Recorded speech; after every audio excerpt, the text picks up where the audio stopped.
Natalie dropped huge news on Mike on the sneak peek episode of 90 Day Fiancé, you guys, and she's expecting him to pay for this big news and also take care of her. Guys, can you guess what the big news is? Apparently, Natalie has to get this huge, surgery, not my words, that's what she says, a huge surgery on her nose because I guess she can't breathe from her nose, I guess, and she also is making Mike pay for the surgery and also take care of her while she recovers. Now, here's the catch. She told him like a couple of days in advance. She gave no heads up, and Mike was just standing there saying, what the heck? I'm your husband. I knew you were thinking about getting the surgery, but he said, I had no idea you actually went ahead and scheduled the thing. And I was sitting here going, what the heck? So here is the deal, you guys. Natalie apparently can't breathe out of her nose. I did not know that, but she can't.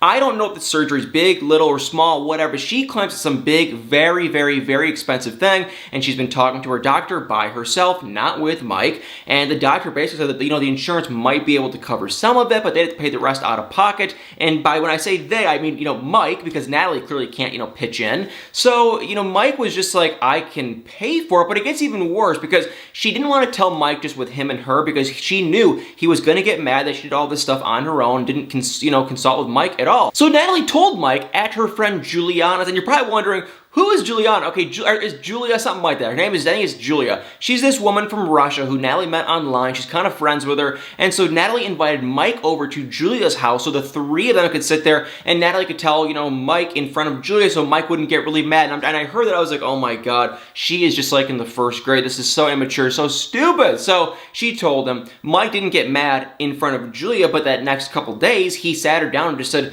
why did you never tell me that you scheduled the appointment for like a week away? He's like, I need to, switch my work schedule. I need to take care of you. And he didn't want to get mad about the money thing, but the money thing is real because who knows how much money this is going to cost. Now, obviously, Natalie probably does need this procedure. I'm not saying she shouldn't get it. I'm just saying they should probably, the two of them, if Mike is going to be paying for everything and the one taking care of her, Mike should probably know more info on exactly what is going on. So comment below, maybe you guys know more about this procedure than I do. I really don't know much about it. Maybe Natalie's just being dramatic. Maybe it won't cost that much. I have no idea. Those were Natalie's words, not mine. But I'm still just like, you know what, if Mike has anything to do with this, if Mike is taking care of you, if Mike is the one watching over you, this is just stupid. So obviously, they got into a huge fight. Mike got really upset. The next day, we did get to meet Natalie's friend Julia, and this is kind of like an interesting full circle moment, because if you don't know, Natalie was posting videos on YouTube. She might have stopped, but she was definitely, I think she did stop, but she was definitely posting videos on her YouTube, and she was in this kitchen cooking things, and I was like, whose kitchen is that? Okay, now we know, it's Julia's, it's her friend Julia's. So probably when she does end up leaving Mike and goes to Seattle, I'm pretty confident she ends up moving in for at least a short period of time with this friend Julia. But yeah, Mike and Natalie, it's not going well. I'm just like counting down the days for when their relationship is going to be completely done because I can't stand this thing much longer. Oh my God, it is getting annoying. So we got to see that. Then we got to see Yara and Jovi real quick. I'll keep them very, very, very quick. You know what? Honestly, I'm starting to kind of like Yara and Jovi's mom, Gwen. I think they're kind of cute together. They kind of bicker, but it's like a sweet, nice bickering. And it's just kind of, I don't even know. I just like these people so much now. It's funny because I used to hate Yara, then I hated Jovi. Now I'm kind of like, they're kind of perfect for each other. It's just weird. But either way, Jovi's been gone for 2 months. I thought he was going to be gone for like a month. He's been gone for 2 months. That was expected. Couple issues. Issue number one is he FaceTimed Yara and said, hey, I need to stay for like 3 more weeks. The issue number two is Christmas is right around the corner, so now he's going to miss Christmas, which is boo-hoo, that sucks. And then issue number 3, or is this, yeah, I think number 3, number 4, I don't even know. We have all these issues. The third issue, I believe, is Jovi and Yara did not re-sign their lease, and now they have to move. So Yara has to basically pack up her things, kind of on her own. Let's use the word on her own loosely here and find a new place and move. So she found a new place 45 minutes away from the big city. Now, when I want to say she packed up the things on her own, she really didn't. Jovi's mom, Gwen, and Jovi's grandma, Barbara, I think, came over, helped her pack. They hired a moving company. There really wasn't much moving on their side. They kind of all just sat there. If anything, Gwen and Jovi's grandma did all the moving and the heavy lifting, and then the moving company came and did the majority of it. So it wasn't that big of a deal. I don't know how Yara found the place, if she drove there or Ubered there. I mean, I hope to God she visited the town before. Maybe, I don't even know. She was acting like, I'm going to do this on my own. I'm going to find this place on my own. I'm not going to tell Jovi. And I was like, okay, yeah, that's a fantastic idea and all. Don't you think you should at least kind of maybe run it by? You know, because this city might look good on paper. It might look good on Google Maps. But it's like if you go to this city, because she wanted to just leave the city and go to a totally different suburb. And there might be a suburb that looks great, but then you get there and you're like, oh my God, this is not what I thought it was going to be. So I think she visited before. I don't really know, honestly. We did get to see, looked nice, family friendly, definitely going to be boring for Jovi, but you know what, Jovi, I don't think the guy really cares. He acts like he wants to party, but I also think he's the kind of guy that would get in an Uber, go drive 30 minutes, probably even farther, and go party every so often. I don't think it's gonna be a big deal. I'm not worried about it. I love these two. I'm happy for these two. And that was basically it. I feel bad that Joey's gonna be gone for Christmas, but you know what? It's his job. It's his life. And for Yara to keep constantly complaining about this, that, and the other, it's like the guy's not just out partying until Christmas. It's like he's out working until Christmas. Give him a break. Take a step back. If you hate it this much, then you guys can talk about him getting another job. But that's the situation, and there's really nothing he can do. It's his work. You know, that's life. It's work. So that was them. Then we got to see some of just the most bizarre, and it's sad. And I don't want to make fun of these people because this is just sad.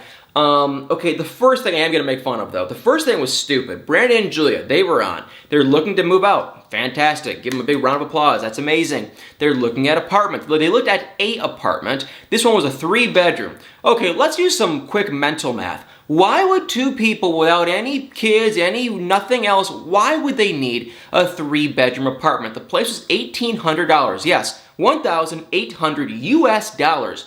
Why would they need to pay that much? So, of course, Julia, she fell in love with it. The place was okay. It was ginormous. Why? It's like, once again, why do they need 3 bedrooms? And they were looking and they were thinking, and Brandon was kind of like, yeah, we can't pay this much. And Julia was mad, but it's like, why do you need that much space for? So I don't know why they didn't just say, let's just look and tour a 1-bedroom. I mean, you could maybe even say a 1-bedroom and a den, but they don't need that much room. So it was just stupid. Julia was acting like, it was dumb because she was like, in Russia, a typical month's rent is like $100. But then she wanted to move into a place that was $1,800. Just if you look at the mental math, there's no way they could afford that. Way too much money. That's probably well over half his monthly pay. No, they should not do that. That's an awful idea. So thankfully Brandon did say no, and we get to see that they're gonna go look at some other places, and they do end up signing a lease, I believe, and then that's when I think, Brandon's mom Betty and everyone run, they all freak out, and she's like, whatever, not that big of a deal. But I don't want to use the word embarrassing. The kind of embarrassing part, though, for Julia was she applied for a job, and it was just, it was kind of cringy. The job was at a gym. It was like a Planet Fitness, Crunch Fitness type place. Yeah, this was just so awkward. She ran in there. She was so excited. She is a go-go dancer that does, she's on the go-go. It's a little bit more adult, kind of stuff. And she applied for this job to be a dance instructor at a gym, but it's more workout dance. 2 different kinds of dance. And you could see, she went in there to go apply, and I just sat in my chair and I said, this is so awkward. She was dancing, but it wasn't like, exercise dance. And I was just like, this is so cringy. And even Brandon kind of knew. And I just felt so sad and awkward and weird. I feel like there was like a miscommunication with her language barrier maybe. And I don't think she really knew what was going on, but she was still doing it and it was still embarrassing. And they were at a gym and Brandon wasn't there. And it was just like, it was just really cringy, really awkward. I wish her well. The thing I'm going to say about Julia, I don't know if that was fake or not, but at least from what I can see on the show is Julia is a go-getter and she tries and she wants to make things happen. And I love that about her. I really do think that's an amazing quality. And sometimes when you want to make things happen, you get a little bit embarrassed. So I wish her well. I think it's cool. Brandon was kind of almost like making fun of her behind her back, kind of. Whatever. You know what? Shame on him. He should be supporting her 100%. And I do have to say, I really do admire her. It was kind of cringy, but I do admire her for trying. You have to really, really, really admire that trait. Then we saw Tiffany and Ronald. I'll keep them very, very, very, very, very quick. They're in South Africa. Ronald basically has no money, for one. He also has no groceries. They're already starting to fight like cats and dogs. He also won't really help around. He really won't actually help. Like, he says, okay, I'll help, but then he won't really actually do anything. You know what I'm talking about? I think he's a nice enough guy, but I just think his idea of helping and her idea of helping are 2 totally different things. They're really not seeing eye to eye. My heart just is not happy with watching these 2. They don't seem very happy. That's all I'm gonna say, you know. I'll say one other thing, which is kind of just embarrassing. They went to the grocery store, and it's like, how old is Ronald? They went to the grocery store. They bought so much food. If you ever need food, go to South Africa, because they bought so much food and meat and just stuff like cereals and this stuff you would never ever need. It ended up being $260, which that seems, it's definitely a lot of money, but it's like for the amount of food that they got, and they got steaks and they got this and chicken, turkey, you know.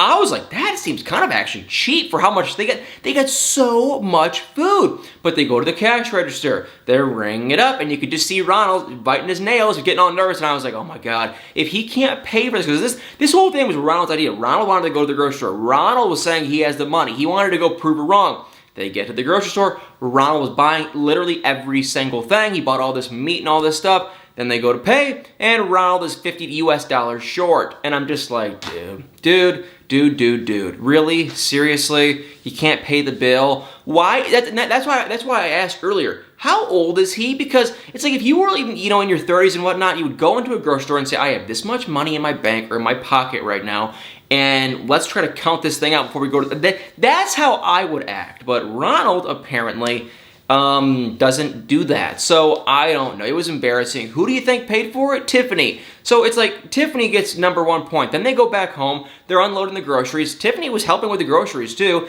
And she was babysitting the kids, and Ronald was kind of just, he was doing a little bit of nothing really. He ended up just unloading the groceries. Tiffany was exhausted, she wanted help, he wouldn't really help her, and I was just like, okay, once again, another point for Tiffany, and I hate to kind of be all tallying up their scores, but it just seems like Ronald is trying like this much, and Tiffany's like up here, and I'm just like, dude, this isn't gonna work. So they're fighting, they're arguing, I don't know what's going to happen. They could do a whole switch, and the thing could switch, and they could be happy. I think that's kind of a long shot though, so we're gonna have to kind of wait and see what goes on with them. We also got to see the last two people. It'll be real quick, Angela and Michael. Long story short with them, nothing's happened. Michael met up with some of his friends. She met with the lawyer. They're still not talking. She still wants a divorce. I think she's starting to kind of get a reality check that if she divorced this guy, you know, it's going to be a lot of money, a lot of time. So I think she's kind of like, you know what? Maybe I should consider writing this out, or at least just, you know, having a conversation and talking to Michael. And then Michael, he was talking to his friends that can't stand Angela, and that was basically about it. Then we got into the podcast family. I'll keep them very quick too. They got into not one, not two, not three, but about 400,000 million different fights between Andre and everyone else in the family. And I don't even care to really talk about it, so I'm just going to say that they were fighting and fighting and fighting. They made it to an Airbnb in North Carolina, and guess what happened at that Airbnb? There was more fighting. That was it. That's all I'm going to say. Well, guys, thank you all so much for watching. Hope you enjoyed this quick little recap of the sneak peek we did get to see. If you did, please hit that like button, hit the comments below, and y'all better stay tuned for many more videos.